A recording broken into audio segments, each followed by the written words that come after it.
Hello students, स्वागत है आप सबका और एक नए वीडियो में। तो बच्चों, हम लोग पढ़ रहे थे स्टैंडर्ड 7 का chapter number 2 nutrition in animals, और हम कंटिन्यू कर रहे थे ह्यूमन के जो प्रोसेस होते हैं या फिर ह्यूमन के न्यूट्रिशन के प्रोसेस के बारे में। और हम लोग ऑलरेडी पढ़ चुके थे क्या होता है। हम लोग का इंजेक्शन स्टार्ट होता है from the mouth, then the partially digested food pass through the oesophagus and finally comes to the stomach. हम लोग यहाँ तक जो है वो बच्चों पढ़ चुके थे। तो यहाँ पे क्या होता था बच्चों, हमारा फूड जो है ये बहुत ही एसिडिक बन चुका था, क्योंकि इसके ऊपर जो गैस्ट्रिक जूसेस होते हैं इसके ऊपर एक्ट कर चुके थे। तो अभी क्या होता है, ये जो एसिडिक फूड होता है ये बाहर आता है और ये फाइनली हमारा कहाँ पे पहुंचेगा, स्मॉलर इंटेस्टाइन में या फिर स्मॉल इंटेस्टाइन में। तो सबसे पहले हम स्मॉल इंटेस्टाइन के बारे में थोड़ा सा जानते हैं बच्चों कि स्मॉल इंटेस्टाइन क्या होता है। It is the longest part of our alimentary canal and length is about 7.5 metre. ये क्या होता है बच्चों, 7.5 मीटर का ही लेंथ का आपका जो लॉन्गेस्ट पार्ट होता है हमारे एलिमेंट्री कैनल का, हो गया। And it is the site और it is the place where our digestion process is complete. Small intestine में ही हमारा क्या होता है बच्चों, डाइजेशन का जो प्रोसेस होता है वो पूरा का पूरा कंप्लीटेड होता है। तो यहाँ पे हम लोग बोल सकते हैं कि यहाँ पे क्या होता है, जो कार्बोहाइड्रेट होते हैं वो अपने सिंपलर फॉर्म जिसमें आपका ग्लूकोज में आ जाता है। फैट जो होते हैं, फैट आपका कॉम्प्लेक्स फॉर्म होता है, ये आपका जो है वो सिंपलर फॉर्म फैटी एसिड में कन्वर्ट हो जाता है एंड ग्लिसरॉल में, हो गया। एंड प्रोटीन जो होते हैं ये भी आपका क्या होता है, आपका अमीनो एसिड्स में ये कन्वर्ट होते हैं। तो ये क्या है, हम लोग क्या क्या यहाँ पे याद रखेंगे, इट इज लॉन्गेस्ट पार्ट, इसका लेंथ कितना होता है, 7.5 मीटर होता है, और यहीं पे ही हमारा जो डाइजेशन प्रोसेस होता है ये कंप्लीट होता है। क्लियर है बच्चों यहाँ पे। And it also responsible for secret the intestinal juice, and it also receive the bile juice from the liver and pancreatic juice from the pancreas। तो इसको ही हम लोग थोड़ा सा अच्छे से समझते हैं। एक्चुअली इसका मतलब क्या है बच्चों, तो जैसे कि हम प्रीवियस वीडियो में पढ़े थे कि क्या होता है, हमारा फूड जो हाइड्रोक्लोरिक एसिड के वजह से ये क्या होता है, हाईली एसिडिक हो जाता है। ये क्या होता है, एसिडिक फूड, एसिडिक हो जाता है। और उसी एसिडिक फूड को क्या कहा जाता है बच्चों, इसी एसिडिक फूड को चाइम कहा जाता है, हो गया। इसी एसिडिक फूड को क्या कहा जाता है, चाइम कहा जाता है।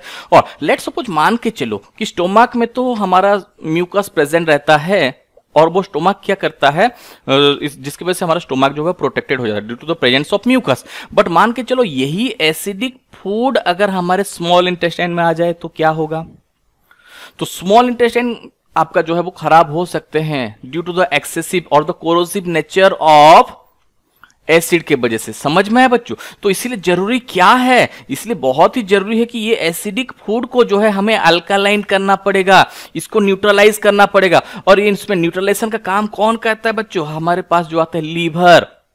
तो लीवर ऐसा क्या करता है, तो जान के रखो बच्चों, the liver is the largest gland of the body. ये क्या होता है, हमारा बॉडी या फिर ह्यूमन बॉडी का लीवर क्या होता है, सबसे बड़ा से बड़ा ग्लैंड होता है। And liver is responsible for secretion of bile juice. ये क्या सीक्रेट करता है बच्चों, ये बाइल जूस सीक्रेट करता है। वो चीज ग्रीनिश येलो कलर का एक लिक्विड होता है। ये कैसा कलर का लिक्विड होता है, greenish yellow, greenish yellow colour का एक लिक्विड होता है, हो गया। And it is secreted from the liver. और ये टेम्परली, ये बाइल जूस तो सीक्रेटेड होता है और ये टेम्परली कहां पे स्टोर होता है, देखो बच्चों यहाँ पे जो ये छोटा सा स्ट्रक्चर आपको दिख रहा है इसी को क्या कहा जाता है, this pouch like structure is known as the gall bladder, हो गया। इसको क्या कहा जाता है, आपका गल ब्लैडर, हो गया। The bile juice is secreted from the liver. ये पूरा का पूरा स्ट्रक्चर क्या होता है, लीवर होता है। Liver secrete bile juice and the bile juice temporarily store in the gall bladder. ये क्या होता है, गल ब्लैडर में आपका स्टोर हो गया। एंड बाइल जूस में क्या होता है, अल्कालाइन होता है, या फिर ये एक आपका बेस ही मान के चलो, हो गया। तो इसमें क्या होता है, इसमें आपका जो है कुछ सॉल्ट प्रेजेंट रहते हैं जो कि फैट के ऊपर एक्ट करेंगे और फैट को जो है इमल्सिफिकेशन, और वी कैन हम लोग बोल सकते हैं कि it break down the fat. ये बाइल जूस क्या करता है, it's responsible for the breaking down of fat, breaking down of fat. ये क्या करते हैं, आपका फैट को जो है वो ब्रेक डाउन करते हैं। और इसी प्रोसेस को क्या कहा जाता है बच्चों, इसी प्रोसेस को एमल्सिफिकेशन ऑफ फैट भी बोल के कहा जाता है।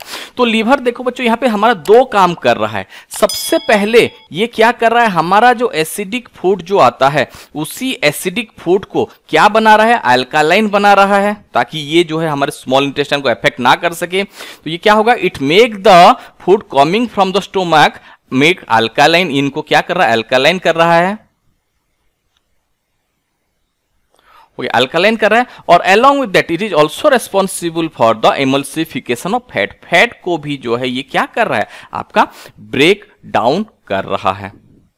समझ में आया बच्चों, तो ये होता है। तो लीवर के बारे में हम लोग क्या क्या सीखे, लीवर के बारे में हम लोग सीखे कि liver is the largest gland of the body, ये हमारे बॉडी का जो है वो लार्जेस्ट ग्लैंड होता है। हो गया, ये कहां पे प्रेजेंट रहता है, it is situated at the upper part of the abdomen. क्या होता है, ये हमारा एब्डोमिनल के जो रहता है उसको अपर वाले पार्ट में प्रेजेंट रहता है, ऑन द राइट साइड में प्रेजेंट रहता है। And liver is responsible for the secretion of bile juice which is temporarily store in the gall bladder. ये क्या होता है, गल ब्लैडर में स्टोर होकर रहता है। और ये बाइल जूस क्या करता है बच्चों, ये हमारे फूड जो एसिडिक फूड जो रहता है इनको क्या करता है, अल्कालाइन करता है।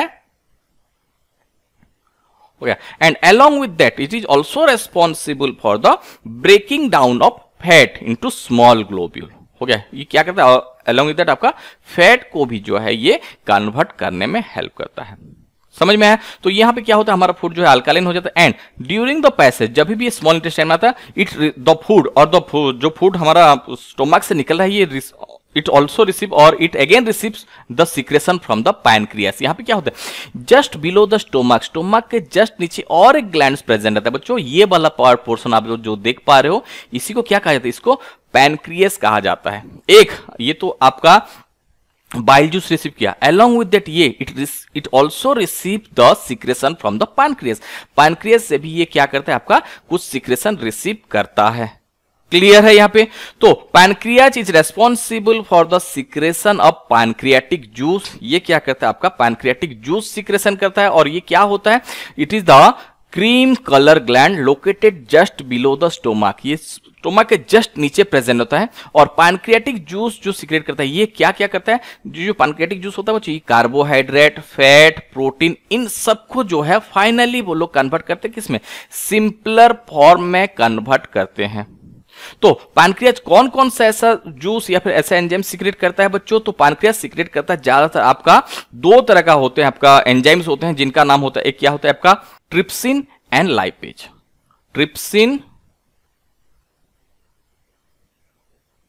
ट्रिप्सिन एंड लाइपेज, ये दो एंजाइम्स जो है वो सीक्रेट करते हैं कौन, आपका पैनक्रियाट। और या फिर हम बोल सकते हैं पैनक्रियाज सीक्रेट पैनक्रियाटिक जूस। और उसी पैनक्रियाटिक जूस में हमारे पास क्या क्या प्रेजेंट होते हैं, ट्रिप्सिन प्रेजेंट होता है और लाइपेज प्रेजेंट होता है। और ये सब मिलके क्या क्या कन्वर्ट करते हैं बच्चों, they are responsible for convert the protein into amino acids. हो गया, then the carbohydrate into glucose, carbohydrate को ग्लूकोज में कन्वर्ट करेंगे। And finally the fat into fatty acids and glycerol. And इसी प्रोसेस के हेल्प से हमारा जो कुछ भी हम लोग फूड या फिर जो खाना खाए थे बच्चों, ये सारे के सारे अपने सिंपलर फॉर्म में कन्वर्ट हो जाते हैं। कहां पे, हमारे स्मॉल इंटेस्टाइन में। और इसीलिए मैं स्टार्टिंग से आपको बोला था कि the process of digestion completes in small intestine. अभी स्मॉल इंटेस्टाइन में आने के बाद क्या होता है, हमारे जितने भी कॉम्प्लेक्स फूड हम लोग जो खाए थे, जो कुछ भी खाए थे, दाल खाए थे, चावल खाए थे, जो कुछ भी हम लोग खाए थे, ये अभी किसमें, आपका जो अमाइनो एसिड्स, ग्लूकोज और ग्लिसरॉल, इन सब में जो है ये कन्वर्ट हो चुके हैं। And hence the digestion process is complete. Then what next बच्चों, अभी ये अगर आप लोगों को याद है कि स्मॉल इंटेस्टाइन में अभी हमारा खाना पहुंच चुका है और डाइजेशन प्रोसेस पूरा का पूरा कंप्लीट हो चुका है। तो अगर हम स्मॉल इंटेस्टाइन के इंटरनल स्ट्रक्चर को देखते हैं तो यहां पे क्या होता है बच्चों, यहां पे एब्जॉर्प्शन होगा। अभी पहला इंजेक्शन था, इंजेक्शन के बाद डाइजेशन, डाइजेशन कंप्लीट कहां पे हुआ, हमारा स्मॉल इंटेस्टाइन में। आफ्टर द डाइजेशन एब्जॉर्प्शन से प्रोसेस स्टार्ट। एंड एब्जॉर्प्शन के लिए इंटेस्टाइन के पास बहुत ही यूनिक स्ट्रक्चर प्रेजेंट होते हैं बच्चों। तो वो क्या होता है, the inner wall of smaller intestine, या फिर ये अगर पूरा का पूरा अगर मैं छोटा सा पार्ट अगर बनाता हूं एक स्मॉल इंटेस्टाइन का, तो the inner side of small intestine have large number of finger like process. जैसे कि इस फिगर में आप लोग देख पा रहे हो, यहां पे क्या होते हैं, बहुत सारे छोटे छोटे फिंगर लाइक प्रोजेक्शन प्रेजेंट होते हैं बच्चों। And this finger like projection are known as villi. ये स्ट्रक्चर को क्या कहा जाता है बच्चों, विली कहा जाता है। इसी स्ट्रक्चर को क्या कहते हैं, विली बोल के कहते हैं। क्लियर है, ये जो होता है बहुत सारे नंबर में आपका जो है प्रेजेंट होते हैं। And what is the function of villi, the function of villi is responsible for the increase of the surface area. ये विली क्या करता है, हमारा स्मॉलर इंटेस्टाइन का जो सरफेस जो होता है या फिर इसका जो स्पेसेस जो होता है, इसी स्पेस को जो है ये बढ़ाते हैं, so that more number of food can be absorb. Let suppose मैं यहाँ पे अगर आपको थोड़ा सा डिटेल्स अगर बताना चाहता हूँ, लेट मान के चलो ये क्या होते हैं, आपका कुछ इसी हिसाब से आपका प्रेजेंट है, but whenever the food comes, ये क्या हो जाएंगे बच्चों, कुछ इसी तरह का स्ट्रक्चर जो है ये बना लेंगे, सो दैट यहां पे क्या होगा, जितने भी फूड आएंगे इनके बीचों बीच रह जाएंगे। ओके, यहां पे क्या होगा, सारे के सारे फूड जो है वो रह जाएंगे फॉर द एब्जॉर्प्शन। और हमारे विली के पास क्या होता है, large number of arteries and veins, ये सारे के सारे क्या होते हैं, हमारे स्मॉलर इंटेस्टाइन के साथ ही कनेक्टेड होते हैं। तो जैसे कि यहाँ पे आप लोग देख पा रहे हो, बहुत सारे आपका आर्टरीज वेन जो कुछ यहाँ पे कनेक्टेड है, and they are responsible for the absorption of nutrient. ये लोग क्या करते हैं, अपना जो रिक्वायरमेंट जो रहता है, जिस हिसाब से बॉडी को रिक्वायरमेंट होता है या फिर जो नेसेसरी न्यूट्रिएंट्स जो होता है, ये इन सबको एब्जॉर्ब कर लेंगे। क्लियर है बच्चों। तो अभी देखते हैं कि क्या होता है, the inner wall of small intestine, उनमें क्या होता है, बहुत सारे फिंगर लाइक प्रोजेक्शन प्रेजेंट होते हैं, उनको क्या कहा जाता है, विली कहा जाता है। And which is responsible for the increase surface area, ये क्या होते हैं, स्पेसेस को बढ़ाने में हेल्प करते हैं, so that more and more number of food can be absorb. Food हमारा स्मॉलर पार्टिकल में कन्वर्ट हो चुके थे या फिर सिंपलर फॉर्म में कन्वर्ट हो चुके थे, अभी इनको एब्जॉर्प्शन करने का काम किसका होता है, द विली का ही होता है। और विली में क्या होता है, villi is supplied with a large number of blood vessel. Villi के पास क्या होता है, बहुत सारे ऐसे ब्लड वेसल प्रेजेंट रहते हैं, which are responsible for absorption of food and along with that transport the food to the each and every part of the body. Blood vessel के हेल्प से हमारा एब्जॉर्ब फूड क्या होता है बच्चों, transported होता है। ट्रांसपोर्ट होता है कहां पे, हर एक बॉडी ऑर्गन में। समझ में आया। तो यहां से हमारा एब्जॉर्प्शन का प्रोसेस खत्म होता है। क्लियर है। देन तो अगर हमारे पास अगर क्वेश्चन आ जाता है तो डाइजेशन प्रोसेस कंप्लीट कहां पे होता है, स्मॉलर इंटेस्टाइन में होता है। एब्जॉर्प्शन ऑफ फूड कहां पे होता है, स्मॉलर इंटेस्टाइन में होता है। ये आपको याद रखना है बच्चों। तो इसके बाद क्या होता है बच्चों, हमारा जितने भी फूड जो एब्जॉर्ब होके चले गए, इसके एब्जॉर्प्शन के बाद जनरली क्या होता है, हमारा एसिमिलेशन का एक प्रोसेस स्टार्ट होता है। तो एसिमिलेशन क्या होता है, the blood vessel generally carries the digested and deserve food to all over the parts of the body. हो गया, ये सारे के सारे क्या करते हैं, उसी के हेल्प से, आपका ब्लड वेसल के हेल्प से हमारा जो डाइजेस्टेड फूड जो होता है ये हर एक पार्ट में आपका सेंड होता है। एंड हमारा जो सेल होता है बच्चों, हमारे जो हर एक सेल जो होते हैं वो लोग कुछ ऐसे प्रोसेस करते हैं जिसको हम पढ़ने वाले हैं रेस्पिरेशन बोल के, जिसको हम लोग क्या बोल के पढ़ने वाले हैं, रेस्पिरेशन। हो गया। And by the process of respiration they utilise the food and they release energy. हो गया, वो जो होते हैं इसी रेस्पिरेशन के प्रोसेस के हेल्प से उसी एब्जॉर्ब फूड से वो एनर्जी रिलीज करते हैं, और उसी प्रोसेस का नाम क्या होता है बच्चों, एसिमिलेशन बोल के कहा जाता है। इसके बारे में हम लोग डिटेल्स पढ़ने वाले हैं हमारे आगे के वाले चैप्टर में। तो आगे के वीडियो देखने के लिए हमारे चैनल को सब्सक्राइब भी कर लीजिए बच्चों। अगर आपको वीडियो पसंद आता है तो अपने दोस्तों के साथ शेयर भी कीजिए। तो एसिमिलेशन हो गया बच्चों, एब्जॉर्प्शन और एसिमिलेशन। एसिमिलेशन ये पूरा का पूरा एक अलग पार्ट है जहां पे हमारे सारे के सारे सेल रहेंगे और हमारे जो डाइजेस्टेड फूड से एनर्जी रिलीज करेंगे, इसको हम लोग पढ़ने वाले हैं आगे वाले चैप्टर में। तो अभी बात क्या हो गया, हमारा जो अनडाइजेस्टेड फूड हो जाता है वो अभी क्या होगा, वो सारे के सारे अभी फूड जो है वो चले जाएंगे कहां पे, लार्ज इंटेस्टाइन में बच्चों। लार्ज इंटेस्टाइन, और we can say the last part of our alimentary canal. The undigested food that remains in the small intestine, जो जितना फूड आपका एब्जॉर्ब होना था बच्चों, सारा का सारा जो है वो एब्जॉर्ब हो गए और हमारे हर एक बॉडी ऑर्गन के पास चले गए। But what about the undigested food, जितने भी अनडाइजेस्टेड फूड होते हैं हो गया, दे पास टू द लार्ज इंटेस्टाइन, हो गया, मतलब स्मॉल इंटेस्टाइन में पूरा का पूरा फूड एब्जॉर्ब होने के बाद जो अनडाइजेस्टेड फूड होते हैं वो कहां पे एंटर करते हैं बच्चों, हमारे लार्ज इंटेस्टाइन में एंटर करते हैं, which is the wider part but shorter than large smaller intestine. ये वाइडर पार्ट है बच्चों, लेकिन बहुत ही छोटा होता है किसमें, as comparable to small intestine. Small intestine के कंपैरिजन में ये बहुत ही छोटा होता है। क्लियर है?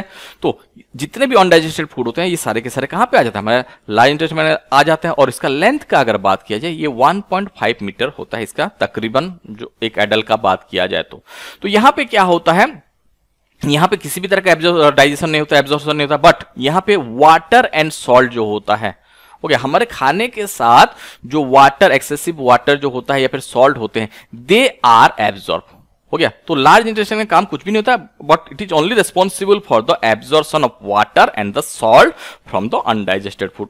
हमारे खाने के साथ जो कुछ भी आपका सॉल्ट रहेगा, वाटर रहेगा, इनको ले लेंगे, and after absorption of salt and water जो बचा, the rest waste are generally pass to the rectum, बाकी सारा का सारा क्या हो जाता है, रेक्टम को पास हो जाता है। And whenever our rectum is full, हो गया, जब भी हमारा रेक्टम फुल हो जाता है, फिलअप हो जाता है, it release to the outside and this process of releasing of the waste from our anus is known as egestion. Clear है? जो वेस्ट पार्टिकल जो हमारा बॉडी यूटिलाइज नहीं कर पाया, जिन सारे अनडाइजेस्टेड फूड को हमारा बॉडी यूटिलाइज नहीं कर पाए, ये सारे के सारे क्या होते हैं बच्चों, रेक्टम में डिपोजिट होते हैं and finally they are release to the outside. और उसी प्रोसेस को क्या कहा जाता है, इजेशन भी कहा जाता है, और इजेशन को और भी क्या कहा जाता है, डिफेकेशन भी बोल के कहा जाता है। क्लियर है बच्चों? यहां तक समझ में आया? और यहां से ही हमारा डाइजेशन इन ह्यूमन खत्म है। आगे के वीडियो में हम लोग देखेंगे रूमिनेंट्स में कैसे होता है, एमीबा जो एक यूनिसेलुलर ऑर्गेनिज्म है वो भी अपना न्यूट्रिशन कैसे करता है हम लोग देखेंगे। तो वीडियो के साथ बने रहिए, चैनल के साथ बने रहिए, अपने दोस्तों के साथ शेयर कीजिए, और हमारे वीडियो आगे देखने के लिए हमारे वीडियो को लाइक और चैनल को सब्सक्राइब कर दिए। मिलते हैं नेक्स्ट वीडियो पर बच्चों, तब तक के लिए बाय बाय।